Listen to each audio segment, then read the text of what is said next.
वहीं से होगा रिकॉर्डिंग मस्त है। इन सब का जल कहाँ जाएगा भाई? सागर में।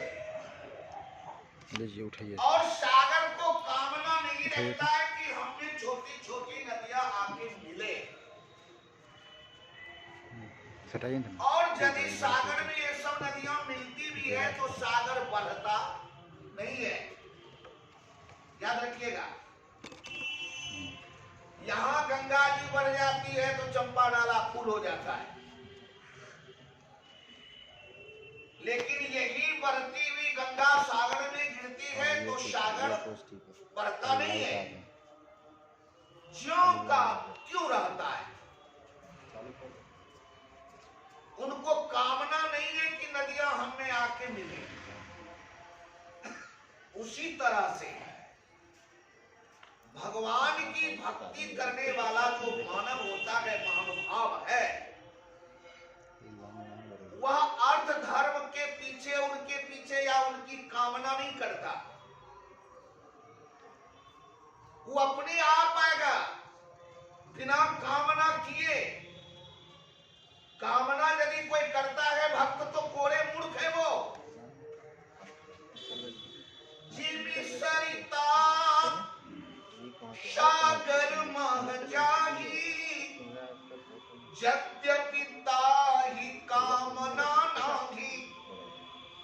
दिव्य सुख संपत्ति बिनहि बुलाए, धर्मशील बहि जाहि सुहाए।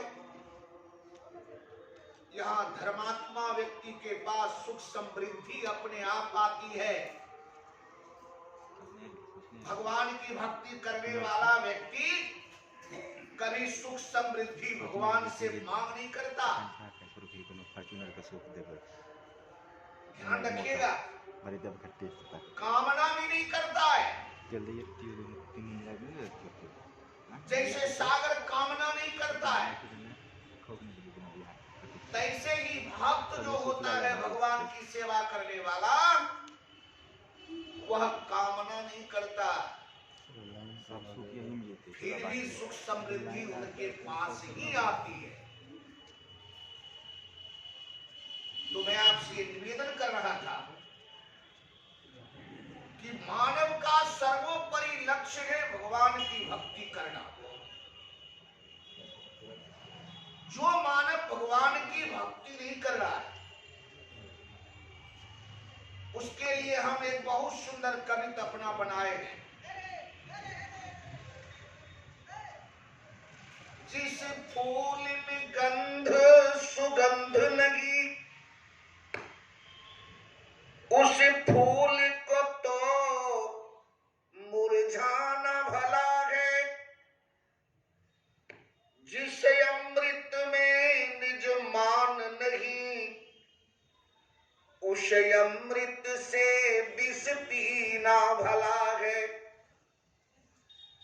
जिस संपत्ति में निज धर्म नहीं, उस संपत्ति से धनहीन भला है।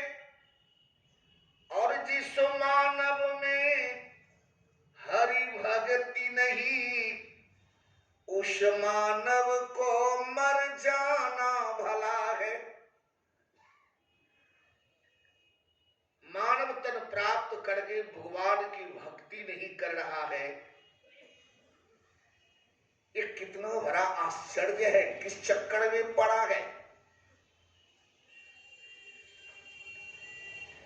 एक पक्षी है, उनको भी बाल बच्चा होता है, वो भी खा पी के मस्त रहता है। एक पशु है, उनको भी बाल बच्चा होता है, वो भी मस्त रहता है। क्या ये मानव शरीर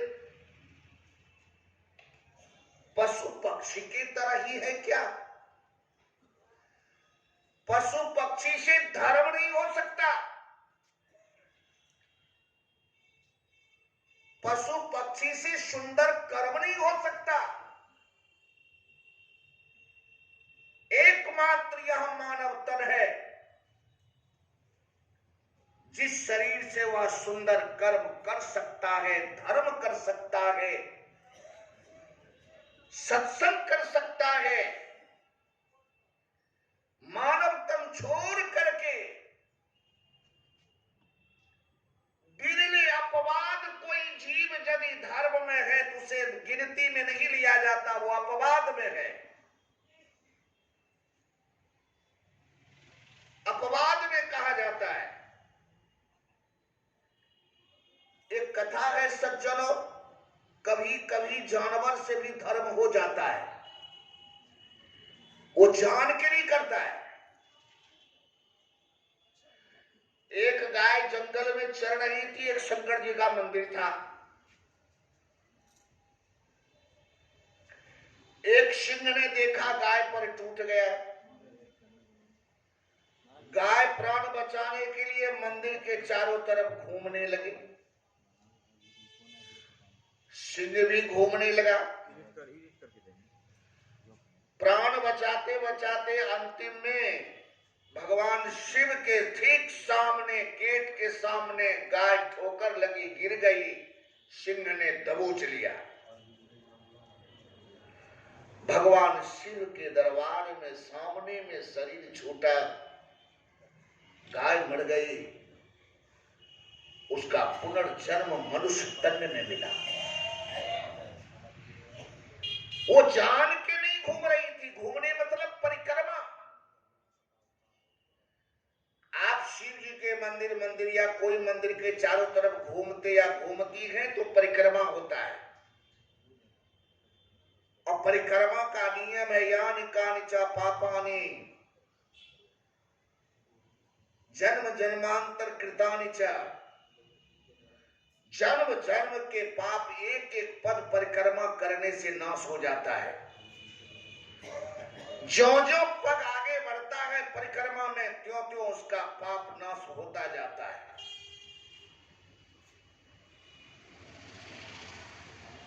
भगवान ने सुंदर उनको मानव तन दे दिया। कबहु करि करुणा नर देहि देत ईश विनो हेतु सनेही। मानव शरीर मिलता नहीं है जल्दी, याद रखिएगा। मानव शरीर के लिए बहुत प्रयत्न किया हो हम लोग, तब यह मानव तन मिला है। और ना जाने फिर कहां जाना है इसकी भी कोई गारंटी नहीं है। इसलिए मैं निवेदन करता हूं, एकमात्र भक्ति परमात्मा के हम लोग भोग पदार्थ हैं, परमात्मा भोगता है। शास्त्र की बात करूं तो परमात्मा भोगता है, जीव भोग्य है।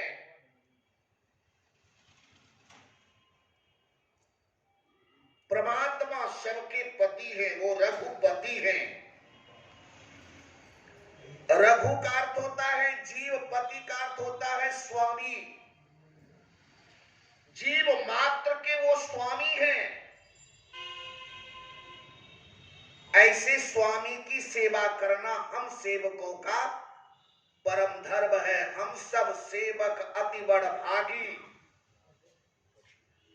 अत्यंत भाग्यशाली है उनकी सेवा में तत्पर। कभी मुक्ति मत चाहिए। हम बार बार निवेदन करता हूं कि परमात्मा की भक्ति मिलेगी तो सब मिल जाएगा। भक्ति वह होलसेलर है सज्जनों, परमात्मा वह होलसेलर है कि आपको जो चाहिए।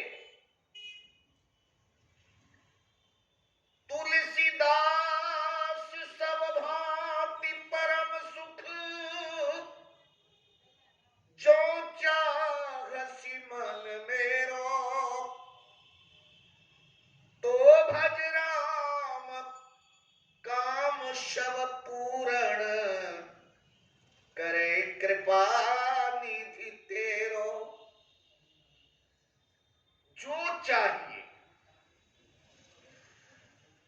जिस चीज की चाहना हो,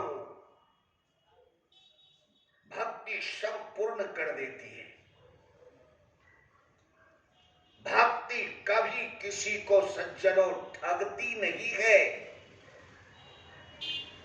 जिन्होंने मन से, वचन से, कर्म से परमात्मा की सेवा करते या कर रहे हैं या करने वाले हैं, वो कभी निराश नहीं होते। परमात्मा की भक्ति उसे कभी निराश होने नहीं देती। इसलिए शास्त्रों में जितना भी मैंने देखा, श्रीमद् भागवत में मैंने देखा, महाभारत में मैंने देखा, और गीता के अंतर्गत एक श्लोक जब मैं पढ़ा सज्जनों, तो भगवान स्पष्ट कहते हैं कि अपि चेत् दुराचारो माम भजते अनन्य भाग। कोई भी मानव अनन्य भाव से हमारा यदि भजन करता है, भक्ति करता है, तो मैं उसे सतत देखता रहता हूं। क्या ये गीता झूठ बोलती है? श्रीमद् भागवत में कहा कि नानाक पृष्ठम न च पारमिष्ठयम न सार्वभौमम न रसाधिपत्यम न योग सिद्धि पुनर्भवम बहा समंजसत्वाय विरहिय कांक्षे। क्या भागवत, श्रीमद् भागवत झूठ है?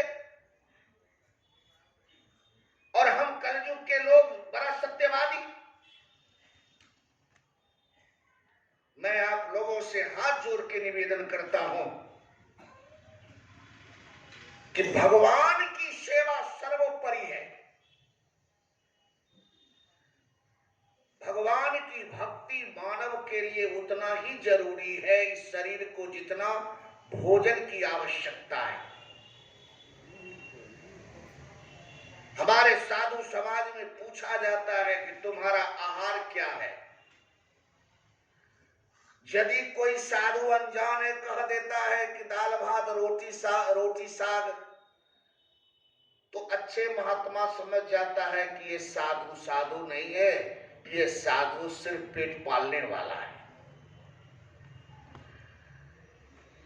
साधु का भोजन जैसे पूछता है कि आपका आहार क्या है, भोजन क्या है, तो अच्छे महात्मा जो जानते हैं वो कह देते हैं कि राम नाम हमारा आहार है। हमारा आहार राम नाम है। भगवान की भक्ति कीजिए। रामचरितमानस में हम आपसे निवेदन करता हूं, अभी हमारे सोह बाबू ने भरत जी के बारे में व्याख्या कर रहे थे। भरत जी हैं कौन? पहले उसका परिचय तो लीजिए।